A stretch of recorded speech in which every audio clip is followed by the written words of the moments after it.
초창기에 이제 국가가 형성이 됐다가 중국에서는 진한 교체기 그리고 위진남북조 시기에 그러니까 뭐 4세기 3세기 언저리에 북쪽에서 유목민족들이 대거 밑으로 내려온다는 거죠. 그러면서 중국의 황하강 유역, 화북 지역을 점령하면서 화북 지역에 있던 중국의 왕조가 밑으로 내려간다는 거예요. 그래서 양쯔강 이남 지역으로 내려가고 그 다음에 또는 한반도 지역으로 연쇄 이동을 하면서 우리 역사에서 보면 부여계통이 그죠? 고구려, 그 다음에 백제 지역으로 이렇게 이동하지 않습니까? 그런 인구 이동이 일어나면서 원래 중국 열도에 살았던 중국 본토에 살았던 사람, 원래 한반도에 살았던 사람, 원래 일본에 살았던 사람은 없다라는 거죠. 그래서 한반도에 살았던 사람이 일본으로 넘어가고 그 다음에 중국에 살았던 사람들이 일본으로 넘어가면서 이 사람들이 섞였다라고 하는 거예요. 그러면서 어떻게 보면 동아시아인이다라고 하는 것이 비로소 이 시기 때 형성이 됐다라고 하는 거예요. 그래서 이 단원 첫 번째에 등장하는 게 바로 인구 이동과 관련된 부분을 서술을 하고 있습니다.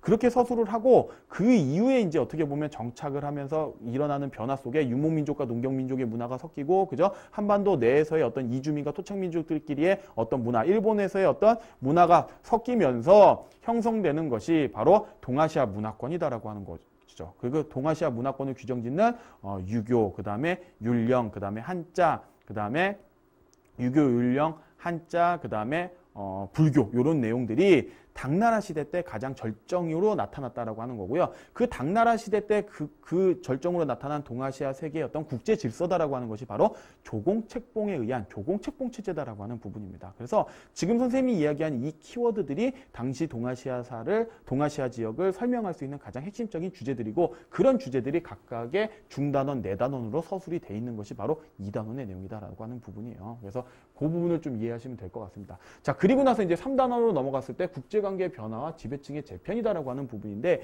여기서 등장하는 국제관계의 변화다라고 하는 건 바로 10세기 이후에 중국에서 등장하는 이제 송나라. 그 송나라가 문치주의에 의해 가지고 어떻게 보면 국방력이 약화되면서 북쪽에서 유목민족들이 내려온다는 것이죠. 그래서 북방의 유목민족들이 내려오면서 어떻게 보면 국제 질서가 변하게 되는 거죠. 요나라, 금나라, 그 다음에 원나라가 어떻게 보면 딱 휩쓸게 되는 것이죠. 그러면서 국제관계의 어떤 변화가 일어난다라고 하는 것이고, 바로 요 시기 때 어떻게 보면 그 중국 지역과 그 다음에 우리나라와 한반도와 그 다음에 일본 열도 지역의 가장 큰 특징이다라고 하는 건 송나라 때의 문치주의의 강조. 그러면 이제 문관을 우대하게 되는 것이죠. 그렇게 되면서 문관을 선발하게 됐던 어떤 과거 제도의 특징점, 그죠? 그런 것들이 이제 문인과 관련된 내용으로서 같이 서술이 되고 있고, 그런 문관 우대에 반발해서 우리 고려시대 때 같은 경우에 어떤 일이 일어납니까?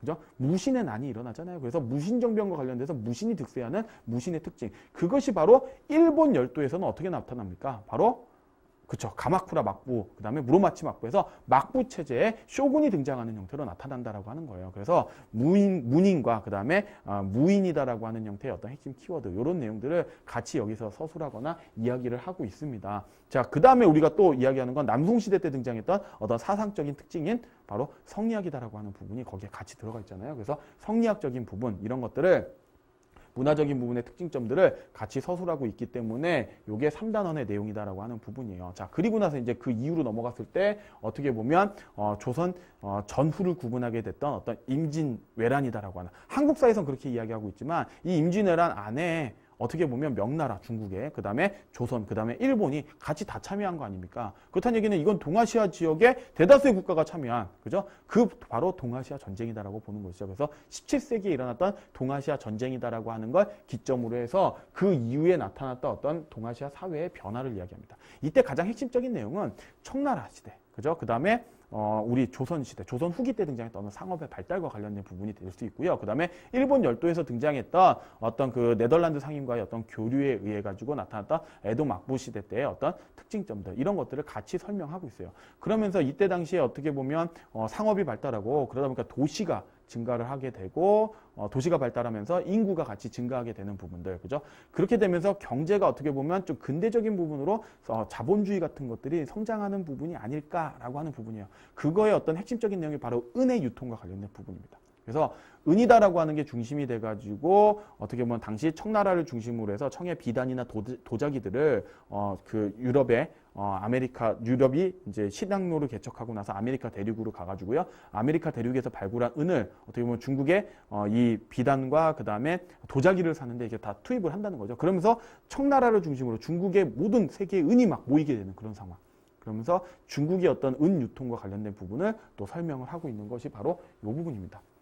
그러면서 발전을 해야 되는데 문제는 그런 것들이 어떻게 보면 동아시아 지역에 어떤 또 변화를 일으키게 되는 것이죠. 그래서 이 시점 4단원까지 이전의 시점을 우리는 전근대다라고 이야기하고 요 이후 시점을 이제 어떻게 보면 근현대다라고 이야기합니다. 그래서 근대국가 수립의 모색이다라고 해서 바로 요 5단원이 바로 그 이후에 등장했던 동아시아 지역에서 서양의 어떤 산업혁명과 서양의 근대국가 체제가 이룩되고 나서 제국주의 열강들이 이렇게 동아시아 지역으로 들어왔을 때 침략해 들어와서 항구를 연다라고 하는 이 개항, 그죠? 개항을 하고 서양의 근대적인 어떤 조약 체제에 우리가 편입이 됐을 때 각각의 중국과 그다음 베트남, 그다음에 우리 한반도에 있었던 조선, 그다음에 일본에 있었던 에도 막부가 어떻게 그것들을 받아들였고 어떻게 변화됐는가를 중심으로 해서 그 내용들, 근대 국가를 어떻게 수립했는가에 대한 내용이 서술이 되는 것이 바로 5단원이다라고 하는 부분입니다. 그러다 보니까 이 안에서 좀 특이한 단원이 하나가 있어요. 그게 뭐냐면 서구 문물의 수용이다라고 하는 부분입니다. 그래서 정치적인 부분을 서술하고 있고 그 다음에 어떤 그 민족운동, 그죠? 제국주의 열강에 대한 어떤 민족적 저항 이런 것들을 같이 서술하고 있는데 이 안에 갑자기 서구 문물의 수용이다라고 해서 문화적인 부분은 서구 문물을 수용하는 과정으로서 이야기하고 있습니다. 그래서 서양의 문물이 들어왔을 때 특히 특히 이제 어떻게 보면 사회 진화론이다라고 하는 거죠. 사회 진화론을 받아들였을 때 어떤 동아시아의 지식인들, 그죠? 그 다음에 만국공법을 접했을 때 동아시아의 지식인들이나 아니면 동아시아 사회 변화, 그죠? 그리고 여러분 시간적 개념이다라고 하는 부분, 시간적 개념이 딱 도입되면서부터 이제 어떻게 보면 철도는 출발하는 시간을 딱딱 맞춰갖고 이제 출발하지 않습니까? 그죠? 그래서 시간의 개념과 어떤 철도다라고 하는 근대 교통시설의 발달, 그 다음에 어떤 교육적인 부분, 그러니까 서양의 어떤 제도적인 부분을 우리가 배워가지고 진행해야 되니까 어떻게 보면 교육적인 부분, 대학의 설립이라든지, 그죠? 이런 부분과 그 다음에 뭐 신문이다라고 하는 어떤 언론 내용들, 이런 것들이 전반적으로 사회의 변화를 일으키면서 개항장을 중심으로 변화를 일으키면서 그런 것들을 동아시아에서 어떻게 받아들였느냐, 이런 것들이에요. 그런 것들입니다. 그 다음에 마지막 6단원으로 넘어가면 오늘날의 동아시아사 해서 동아시아사 과목을 만들게 됐던 어떤 그런 목적성이 바로 여기에 이제 들어가 있는 거죠. 그래서 이렇게 발전되어 온 동아시아사기 때문에 우리 동아시아사에 지금 현재 어떤 역사 분쟁이라든지 이런 것들이 좀 남아 있는데 이런 것들을 어떻게 바라볼 것인가, 요겁니다. 그래서 여러분들 그런 부분에 대한 고민들을 진행하라고 이제 6단원이 들어가 있는 것이죠. 그래서 이렇게 구성이 되어 있는 게 바로 동아시아사예요. 동아시아사 아마 내용을 좀 보시면 아시겠지만 이 전근대 지역이나 아니면 동아시아 국가가 형성되기 이전까지는요, 동아시아인이다라고 하는 형태로 보기 때문에 중국이다 아니면 한국이다 또는 뭐 일본이다라고 하는 형태의 표현을 쓰지 않습니다. 그럼 뭐라고 하느냐? 그냥 그 지역 명칭을 쓰는 거예요. 그래서 동아시아 지역적 범주를 상중한 이걸 하나의 국가로 보는 겁니다. 하나의 국가로 보고 그 지역을 나눠서 보는 거예요. 예를 들어서 지금 우리 한국이다라고 한다 그러면 한국 한반도 안에서, 그죠? 충청도 지방, 그죠? 전라도 지방 이런 식으로 하듯이 뭐 일본 열도 지역, 그죠? 그 다음에 한반도 지역 이렇게 표현을 쓰고 있어요. 그런 부분을 굉장히 조심해서 교과서에서 서술을 하고 있습니다. 여러분 아마 교과서를 이렇게 읽다 보시면 이렇게 눈치를 채실 것 같긴 한데 그런 부분들을 어떻게 보면 객관적으로 제시하려고 했다라고 하는 겁니다. 그리고 요 안에 어떤 역사적인 평가들은 들어가 있지 않습니다. 그래서 뭐 어떤 사건의 역사적 그죠? 목적 이런 것들에 대한 내용들이 교과서에 서술되어 있지 않아요. 그런 부분들은 누가 판단하느냐? 바로 수업을 듣는 여러분들이 판단하시라는 내용으로서 교과서가 굉장히 객관적으로 있었던 사실만을 가지고 서술이 돼 있다라고 하는 겁니다. 그래서 그런 동아시아의 특징점들을 여러분들이 교과목의 특징점을 이해하시고 어떻게 공부를 하셔야 되는지를 한번 좀 고민해 보셨으면 좋을 것 같아요. 자, 그리고 이제 동아시아사 지금 여기